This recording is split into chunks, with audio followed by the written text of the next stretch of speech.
زمانہ قدیم سے انسان نے اپنے لیے بستیاں تعمیر کی اور ان میں رہتے ہوئے نئی نئی ثقافتوں اور تہذیبوں کو پروان چڑھایا۔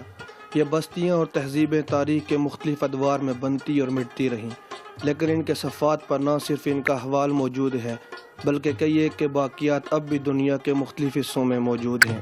باشعور قومیں ان باقیات کو ایک قیمتی اثاثہ تصور کرتے ہوئے ان کو محفوظ رکھنے کی ہر ممکن کوشش کرتی ہیں۔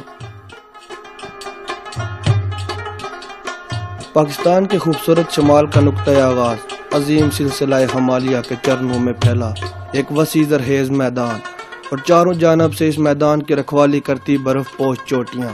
یہ میدان پکھل ہے جو شمال سے جنوب 11 میل اور مشرق سے مغرب تقریباً 10 میل تک پھیلا ہوا ہے۔ اسلام آباد سے 120 کلومیٹر شمال کی جانب عظیم سلسلہ کوہ ہمالیہ کے نقطہ آغاز پر واقع ضلع مانسہرہ، جو 8 اکتوبر 2005 کی المناک صبح کے باعث دنیا بھر میں جانا گیا، لیکن اس کی اصل شہرت کی وجہ زلزلہ کے اندوناک مناظر سے کچھ زیادہ ہے۔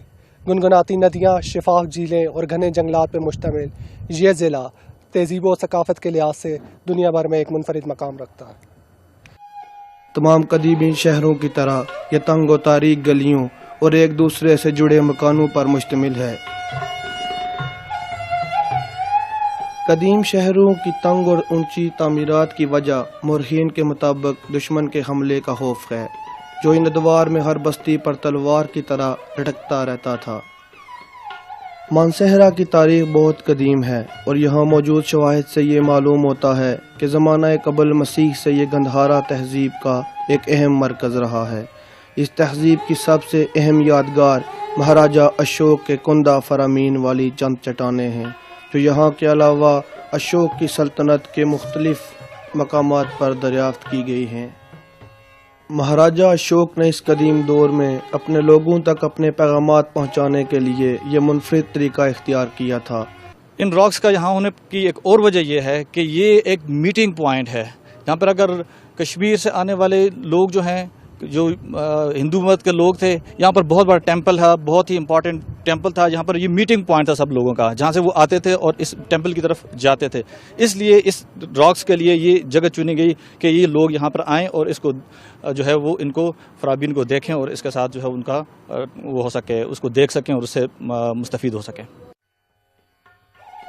ان فرامین کی یہاں موجودگی کی ایک بڑی وجہ ہندوؤں کا مقدس پہاڑ بریڑی ہے، جس کی چوٹی پر موجود درگا دیوی کی یاترا کے لیے زائرین یہاں مختصر قیام کرتے تھے۔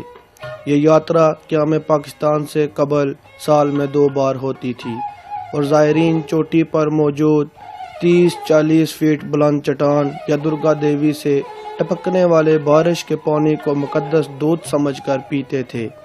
اس درگا دیوی کا مذکر جوڑا شیو لنگ کہلاتا ہے، جو 6 میل شمال کی جانب چٹی گٹی نامی ایک مندر میں رکھا ہوا ہے۔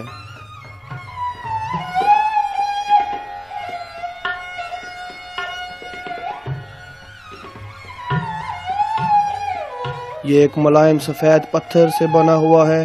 کچھ ہندو تنظیموں نے اس کو اب دوبارہ سے آراستہ کر کے ایک باقاعدہ مندر کی شکل دے دی ہے اور زائرین اب یہاں باقاعدگی سے آتے ہیں۔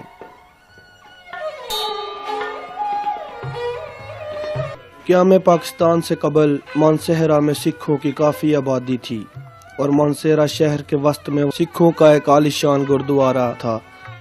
اس گردوارے میں کافی عرصہ تک ایک پولیس چوکی قائم رہی، لیکن پھر بعض سماجی تنظیموں کی کوششوں سے اس قیمتی ثقافتی اور مذہبی اثاثے کو مقامی انتظامیہ نے ایک لائبریری کی شکل دے دی۔ یہ بلڈنگ سن 1904-1905 میں تعمیر ہوئی اور اس بلڈنگ کے جو بانی تھے سردار گوپال سنگھ جی سیٹھی ساکنے ہزروں کے رہنے والے تھے۔ ان کا 1937 میں انتقال ہوا۔ اس کے بعد یہ بلڈنگ پارٹیشن کے بعد مختلف ڈپارٹمنٹ کے پاس رہی۔ 1898، 99 اور 1902-1903 کی بکس ہیں۔ یہ ہماری لائبریری کی سب سے قیمتی بکس ہیں۔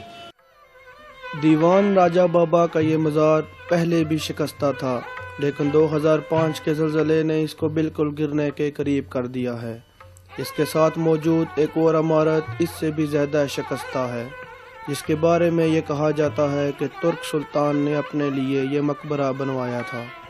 لیکن اسے یہاں دفن ہونا نصیب نہ ہوا۔ اس میں موجود سنگ مرمر کی قبر اب بھی ہزارہ یونیورسٹی کے عجائب گھر میں موجود ہے۔ دیوان راجہ بابا صوفی شاعر تھے اور بھائی چارے اور محبت کا پیغام ان کی زندگی کا مقصد تھا۔ انہوں نے ترک حکمرانوں کو سمجھانے کی کوشش کی، انہیں نصیحت کی کہ ظلم ہمیشہ قائم نہیں رہ سکتا، وہ لوگوں کے ساتھ انصاف کریں اور بہتر سلوک کریں، لیکن وہ ان کی بات نہیں مانیں تو انہوں نے ان کو بد دعا دی۔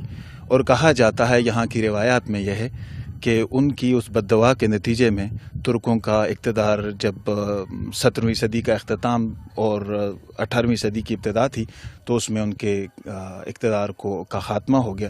اشوکا کے کتبے ہوں یا صوفیاء کے مزار، سکھوں کے گردوارے ہوں یا ہندوؤں کے مندر، یہ سب ہمارا تہذیبی اور ثقافتی ورثہ ہیں۔ یہ ورثہ رنگ نسل، قومیت اور مذہب کی تفریق سے بالاتر ہے۔ ان کی مناسب دیکھ بھال کرنا، ایک مقدس امانت کی طرح اگلی نسلوں کو منتقل کرنا ہمارا سماجی اور قومی ذمہ داری ہے۔